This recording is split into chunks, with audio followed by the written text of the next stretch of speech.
Hello and welcome to Talking Books. I'm Jill de Villiers.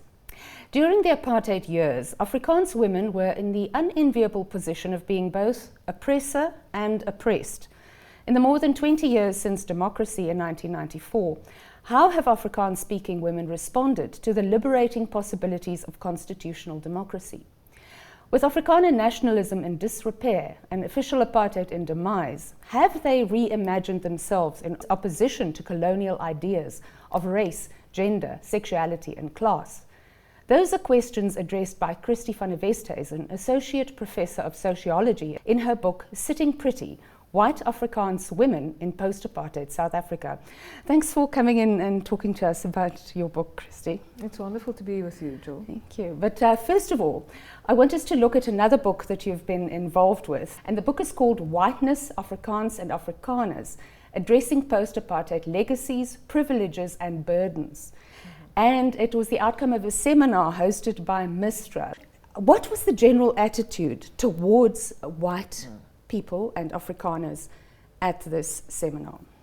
Well, the seminar was hosted by the Mapungubwe Institute, as you say, and I think it was, to my mind, actually the first of its kind, really to call together different people, including Afrikaners, white people more generally, but also other South Africans, to come and talk about this particular identity. And it is an important identity to make sense of, because as we know, it's the identity that's most associated with apartheid.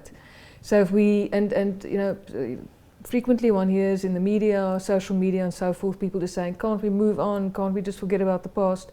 The fact is that one cannot actually forge a new country, one cannot build, we cannot build our democracy if we don't make sense of apartheid and colonialism. And therefore, if we don't make sense also of Afrikaner nationalism, of Afrikaners and so forth. So the event convened by Mistra was an opportunity to look into Afrikaners both historically but also in contemporary South Africa. And they really had people also from across the political spectrum. So they had Afrikaner lefties like myself. And then they had other people, you know, who are sort of more, one could say, mainstream. And they also had even AfriForum and Solidariteit were also there. So we had quite an interesting discussion, quite heated at times. And we also had the opportunity to hear from people like Kgalema Motlanthe, Matthew Sposa and so on. So I think it was really a full and rich discussion that's finally now, you know, manifested in this very lovely volume that Mistra has just published. Yeah. Now, leading up to the elections next year, and there's quite a bit. There will no doubt be a lot of politicking around Afrikaners and the role of Afrikaners in going forward. Do we still have a place? White people and Afrikaners, is there still a place for them in this country? Do you think there will be a lot of debate around that and maybe violence around this? I don't foresee any kind of violence. I do think that in South Africa we have a very robust debate, almost a rolling debate about race and racism. And we know that now with social media, you know, you can't run, you can't hide if you're a racist. And people who put out their racist ideas via social media get caught out, and it actually exposes the extent and also how deeply entrenched racism still is in our society, which is very, very worrying. But at the same time, it also provides an opportunity for white people to reflect, and for white people who are trying not to be racist, who are trying to be productive citizens, who are trying to contribute to the country in various ways. And I do believe that that's the majority of white people, for them to also distance themselves from racists and racism, you know. And I think it's very important for white people to speak out wherever they are against racism, and we see that, you know. So I think that's a positive development. So there are lots of similarities between this book and your book Sitting Pretty. So in Sitting Pretty, you look at the history of the Afrikaner in this country, which is actually also very interesting. And you go, wow, because not everybody knows the history of the Afrikaner. And because of apartheid and because of the nationalist government at that time, everybody thinks the Afrikaner is a power position. But that's not what they came from. They came from a very lowly position. Well, in a piece that I've written for the Daily Maverick, I actually talk about the truism of how people do unto others what's been done unto themselves. And Afrikaners, unfortunately, they are a group of people who actually really represent that. So they were basically, majority just like a peasant class who were living like frontier lives. Quite, in fact, European whites who used to come here in the 18th and 19th century really looked down on them, and there's a lot of travel writing of that time of how so-called backward they were and so forth and so on. Then we have the Boer republics being founded. Pretty much, you had obviously an elite that was living a good life, but the majority of people, yet again, actually mostly at the level of peasants and so forth. And then you have the South African War, which of course comes from after the discovery of gold and diamonds, and that the British wanted to wrest control over those resources. So that then leads to the concentration camps. You see the decimation of about 50,000 people in the camps, black and white. So it's about an equal number of white women and children and black people more generally in separate camps. So the British actually put people in separate camps according to race. And of course that had an incredibly destructive effect on South Africa generally, and also on this particular group of people who at that point speaking a kind of a mix of Dutch and Afrikaans, and they were known as Boer people basically. So fast forward, after the war, you have the Union of South Africa being forged, and these Boer leaders fighting very hard to in a sense elevate Afrikaners above black people. In relation to the British. So one should always see this, in relation to the British. Because the Brits Yes. had looked down very much on the Afrikaner. They saw themselves as a superior race, looking down on the Afrikaner and on the black population of the country. Yes, and then Afrikaners, unfortunately, instead of thinking more creatively, they actually just slotted into the racism of that time. We have to remember that it's a period of the upsurge in scientific racism that gave us Nazism in the end. So Afrikaners unfortunately don't think further, they don't forge relationships with other oppressed peoples in this place. They rather go and they try to emulate the British and to elevate them themselves above black people. And ultimately that gives us then the system of apartheid, because for 40 odd years then there's a political project that's being driven for this particular group of people to wrest control of the state. So it was like an affirmative action for Afrikaners. It was an affirmative action, but of course it was an incredibly destructive affirmative action for everybody else in the country. And I would also say, and I argue this in a number of writings, that to be oppressed, of course, is soul destroying, but to oppress is also in a different way soul destroying. So as an oppressor, you also lose your humanity, in the process of oppressing another person.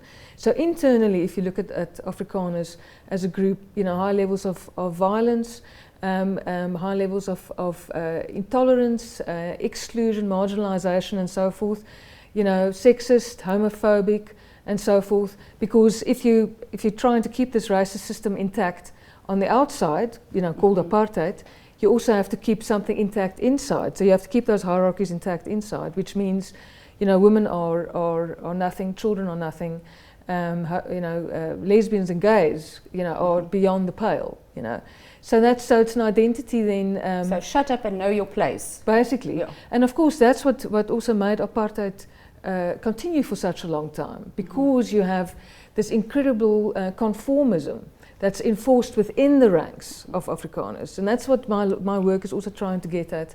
My first book was White Power and the Rise and Fall of the National Party, where I looked more at the sort of macro developments around the political party, the National Party, which of course instituted apartheid and maintained it. But after, at the end of that, after writing it, I felt I didn't understand enough about why individual Afrikaners would be so swept along with such a completely inhumane and abominable system. And that's what Sitting Pretty is. So Sitting Pretty is trying to make sense of why did people become so swept along. It's especially women, because women, as you said in your introduction, they occupy this complicated position between, during apartheid years, they occupied this position of being both oppressor and oppressed. So you are, on the one hand, you're enjoying all the spoils of white privilege, which are considerable, but on the other hand, you are yourself being subjected to gendered and sexual violence, gender oppression in the spaces where you move. So if you look at the 50 odd years of, or just less than 50 years of apartheid, you actually see that you don't find any, or you find very, very few Afrikaner women in public positions. Afrikaner men are the people who they were the public face of apartheid. Afrikaner women were at home, of course, socializing their children into racism and sexism and homophobia. So they were doing the dirty work of apartheid back at home.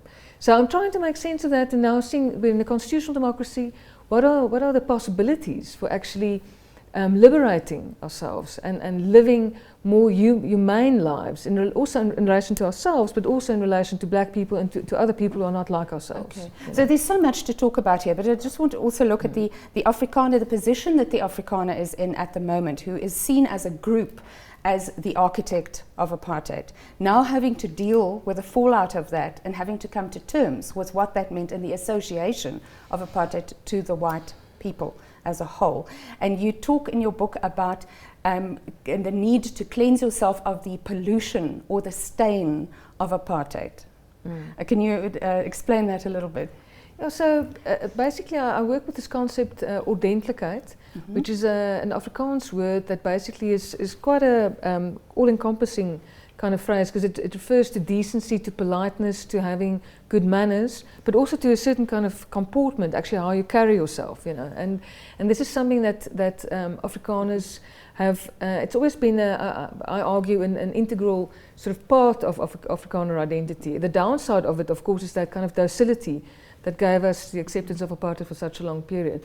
So in the post-apartheid era, I think the emphasis is on how can ordentlikheid be reinstated? How, in a sense, can in a sense because all human beings, whoever we are, we're trying to live. We want to be seen as honourable. We want to be seen as ethical by other people, and Afrikaners find themselves in this difficult situation that, of course, as you say, the blight of apartheid clings to their identity. But it also gives us a unique opportunity, because frequently people don't have the opportunity in their own lifetimes to actually think about in unjust systems that they are implicated in. So it gives one the opportunity for reflection, and to actually also bring about change, and to actually take active steps to make things better, and that's what all white Afrikaans-speaking people who are alive now have that opportunity to do. So it's not only some people see it as a terrible burden, some people just completely reject the responsibility. But I believe that if you want to call yourself ethical today in South Africa, given the legacies of apartheid that have continued into the present day, you have to, as a white person, I'll include English-speaking white people here, you have to step up and see how you can undo the injustice that still prevails from the past. I want to talk about the title of your book, Sitting Pretty. There are double meanings in the sitting pretty. Sitting pretty generally means sitting comfortably, pretty, looking pretty. And what is your sense of sitting pretty? You actually grasped it perfectly. I'm working on the colloquial meaning of sitting pretty, which is really about as a woman, you are supposed to embody femininity, also in the way that you sit. So that's why I was very lucky to get this fantastic painting from the painter Lizelle Creer that's on the cover of the book. That really captures how femininity, in a sense, disciplines us into presenting our bodies in a particular kind of way. And then sitting pretty, also referring to white privilege, the fact that white people have done incredibly well after apartheid, and if economically, really, white people have by far actually gone from strength to strength. So, and yet again, that for me links to what I was saying earlier around that extra responsibility that we therefore have. But I was trying with the title to get to the complexity of this identity, because it's not plain sailing for women. As a woman, whatever your race might be, even if you belong to privileged classes, because I'm looking at middle class women, middle class white women also have certain burdens that they have to bear. And particularly what I look at here is issues such as motherhood, which is seen as a kind of a compulsory thing. If you want to be a real woman, you have to be a mother, you know. And you use the term volksmoeder as well, the mother of the nation. Yes, and that's a hangover from the Afrikaner nationalist years. You know, Afrikaner nationalism, of course, as an ideology, has fallen apart. But there are very resistant kind of remnants that are still continuing into the present day. And the one thing is, for example, that you should, as a woman, at some point, you know, you can go and study, you can have your career, whatever, but at some point you have to stop and you have to reproduce, you know. And that it's almost like a kind of a dictum. And if you don't do it, you become stigmatized in your circles, and you can actually even be so stigmatized that you may even lose your family ties, that you may be excluded from your family.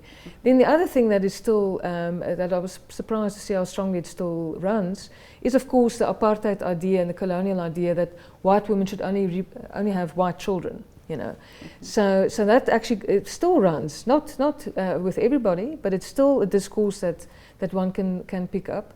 So therefore, there's pressure that if when you reproduce, it must be with a white man. You know, so that kind of, and where some women actually take the step where they say, I want a child, I will, and they adopt a black child, and they actually sever their ties with their families because they basically cannot deal with that kind of injustice. They can't deal with the racism, and they decide to just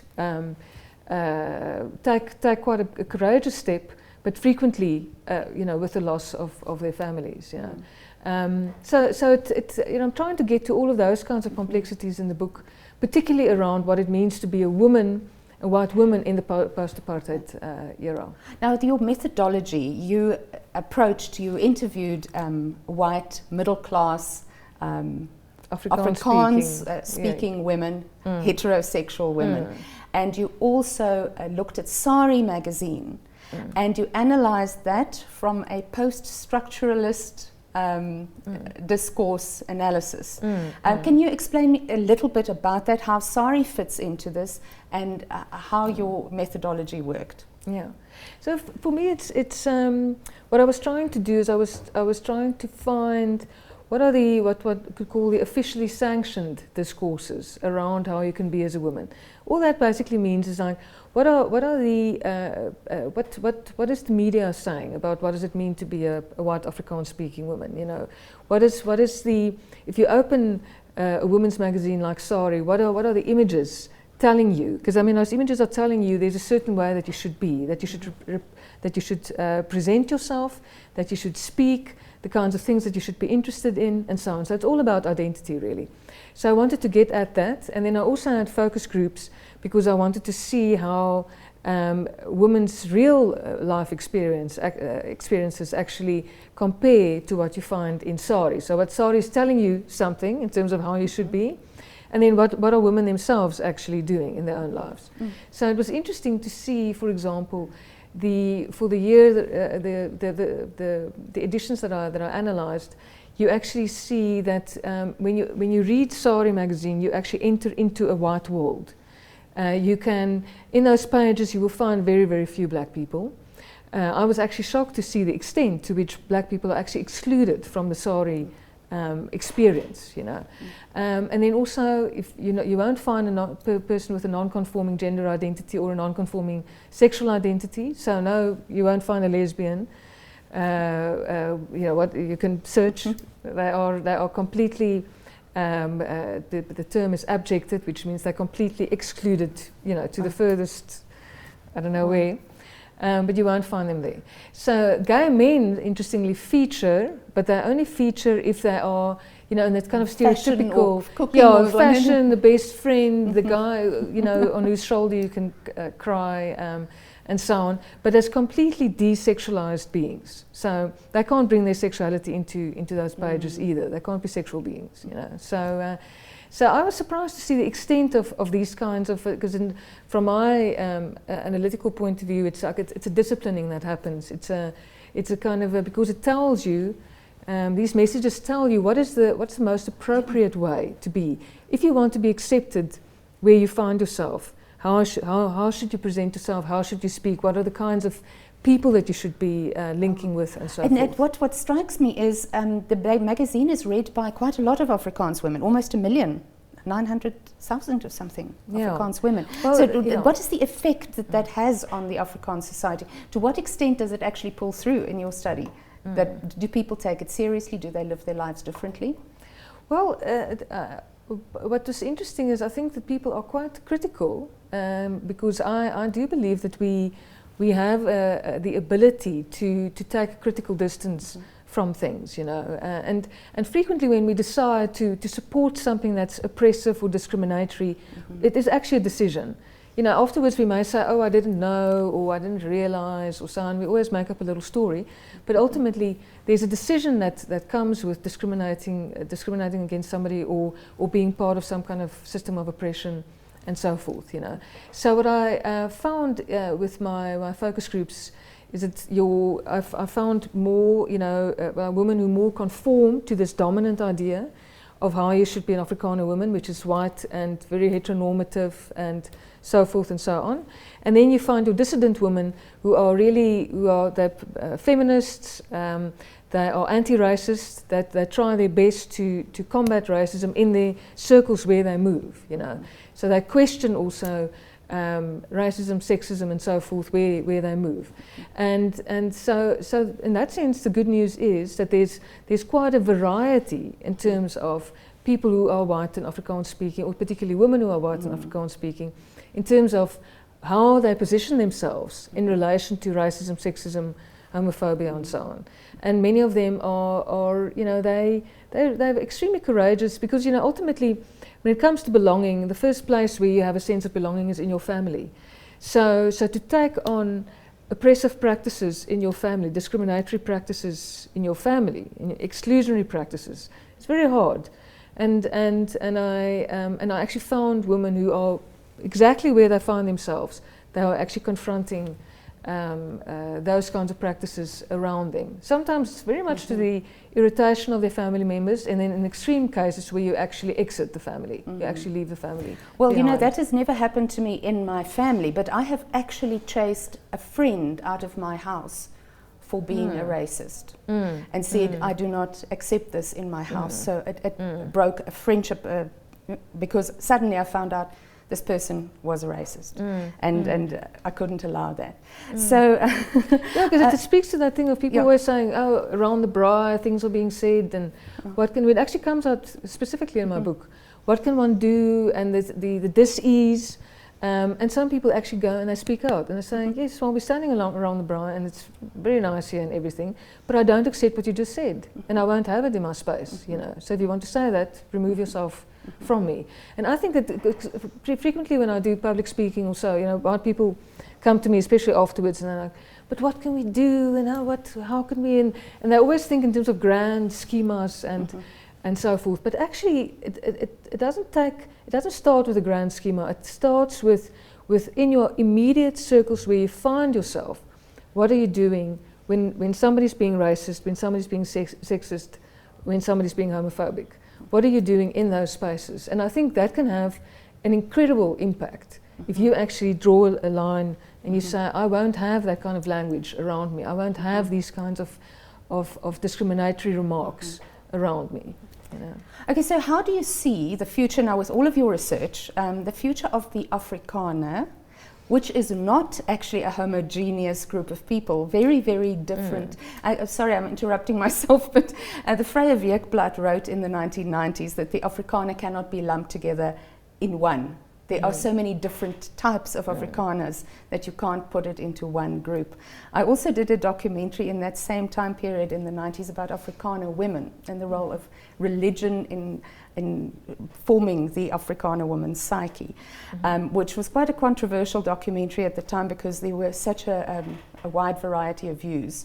And I also looked at other people who regard themselves as Afrikaans, but not by the Afrikaner hegemony, as the coloured people who speak Afrikaans, who are also actually Afrikaans Women. So with all of this background, how do you see the future of the Afrikaner and the Afrikaner women as we go into the next few years? Yeah, so I think that there is great variety in Afrikaner ranks, and to the extent that you also find people who don't identify anymore even as Afrikaners. They are white and Afrikaans speaking, but they feel that they really reject the apartheid identity of Afrikanerhood, you know.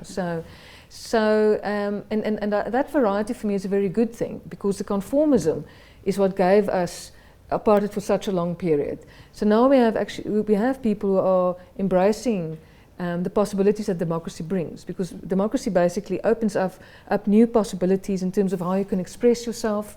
You can also put your foot down when somebody is discriminatory around you, and so forth and so on. You're being backed up by the constitution of the country, after all. You know, it's a completely different scenario to before 1994. So I think it's wonderful that we have this variety of positions that have arisen.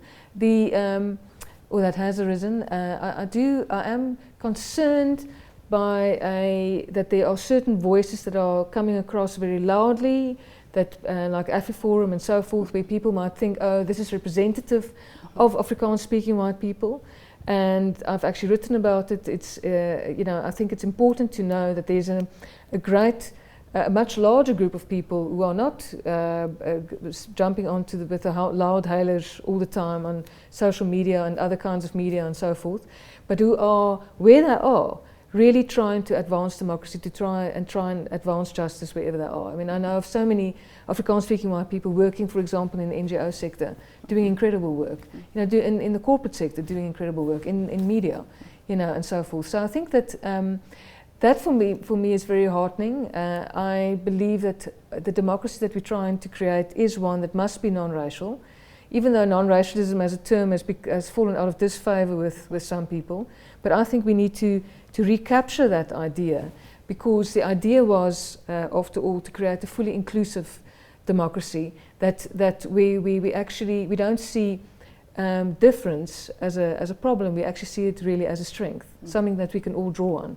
And I do think that there are many people in our country, black and white, who are working very hard to establish that potential.